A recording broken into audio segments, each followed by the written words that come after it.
Vamos ver agora os fundamentos da religião hindu. O hinduísmo é uma das religiões também mais antigas e complexas do mundo, com raízes profundas na cultura indiana, como o próprio nome já diz. Ao invés de um conjunto único de crenças, o hinduísmo é uma vasta rede de tradições, filosofias e práticas espirituais que se desenvolveram ao longo dos milênios. Alguns dos fundamentos mais importantes do hinduísmo incluem o Dharma. O Dharma é o dever moral de cada indivíduo, a lei cósmica que rege a ordem do universo. O Dharma guia as ações e as escolhas de vida, definindo o papel de cada pessoa na sociedade.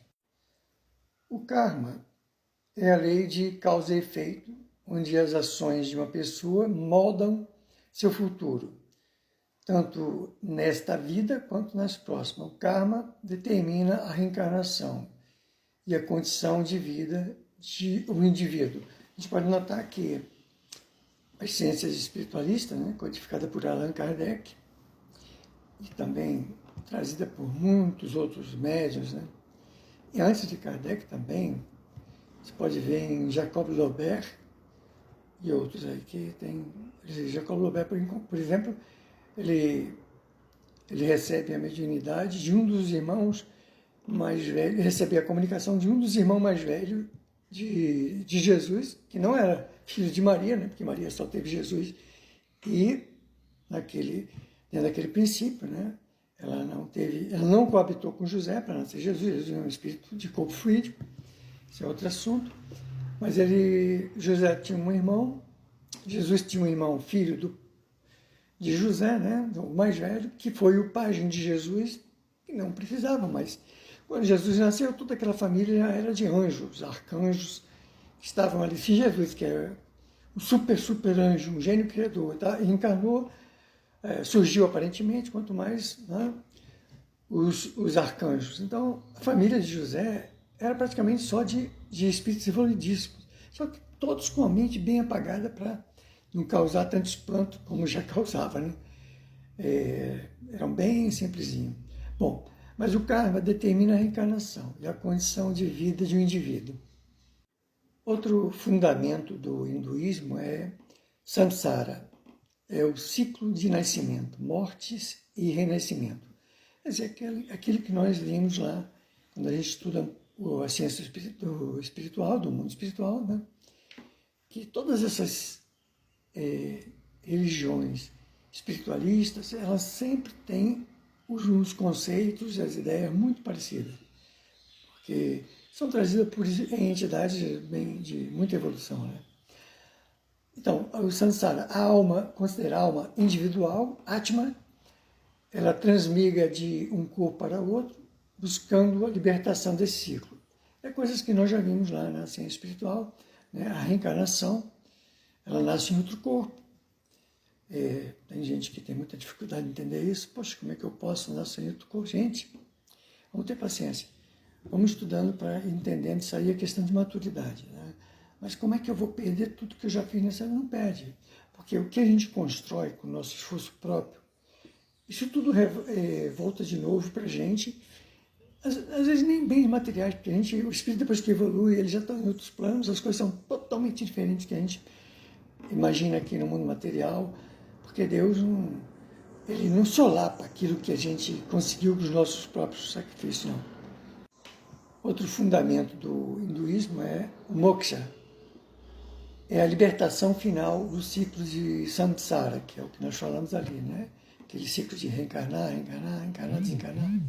A união da alma individual com a realidade última, Brahma, e o moksha é o objetivo final de todos os hindus, a libertação final de samsara. Outro fundamento é o Atman, é a alma individual, a essência imortal de cada ser. O Atman é considerado o eterno e indivisível. é praticamente o espírito em si, né? Porque nós temos 7 corpos. O corpo átimo é praticamente o último corpo, é onde habita o espírito no último corpo, o corpo mais sutil que se possa imaginar, e a gente não pode imaginar ainda isso. Bom, o outro fundamento é Brahma, que é a realidade última, a força criadora e unificadora de todo o universo. Brahma é a fonte de tudo que existe. Na verdade, aí já é o conceito de Deus, né? Com todos os atributos que a ciência espiritualista codificada por Kardec explica. Porque Kardec já vem bem depois, né? Por volta de 1800 e por aí, e Jesus manda ele para a Terra para codificar todo esse conhecimento. Quem estuda as obras de Kardec, né, os 5 livros principais dele, se bem que ele voltou. Né? Depois ele voltou, eu não vou ser polêmico aqui, que tem muita gente que, não isso, não aquilo, foi fulano. Não vou falar sobre isso. Isso é uma questão até de aceitar certos conhecimentos. Bom, mas aí, continuando. Outras crenças e práticas importantes.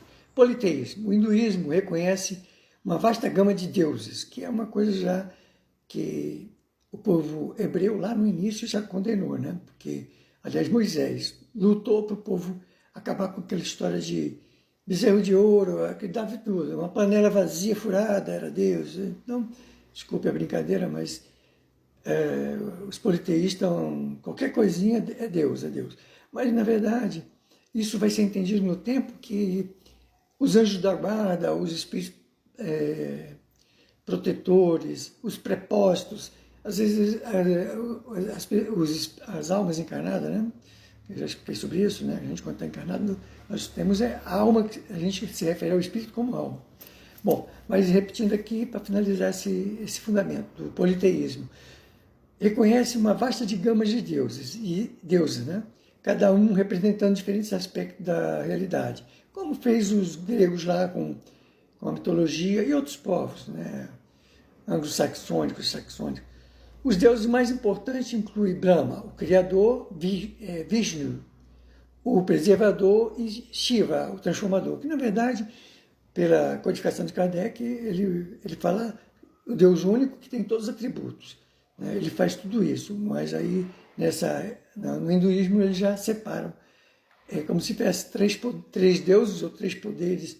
Né? Bom, outro fundamento é a reencarnação, que a gente já falou muito sobre isso, né? A lei do karma, e eles também têm um fundamento muito importante, que é disciplinar, que é o yoga, né? É uma disciplina que busca a união do indivíduo com o divino através das práticas físicas, mentais e espirituais, quer dizer, aquela questão de você refletir, tirar alguns minutos do dia, da vida, para poder refletir em tudo que aconteceu, onde errou, onde pode melhorar. 2 fundamentos de textos muito importantes é o Vedas e o Upanishad. O Vedas são os textos sagrados, os mais antigos do hinduísmo, considerados revelações divinas. Os Vedas contêm hinos, rituais e ensinamentos filosóficos. Já o Upanishad são textos filosóficos que exploram a natureza da realidade, da alma e da libertação. A natureza da realidade, da alma e da libertação. Quer dizer, vamos dizer, é o corpo doutrinário do hinduísmo.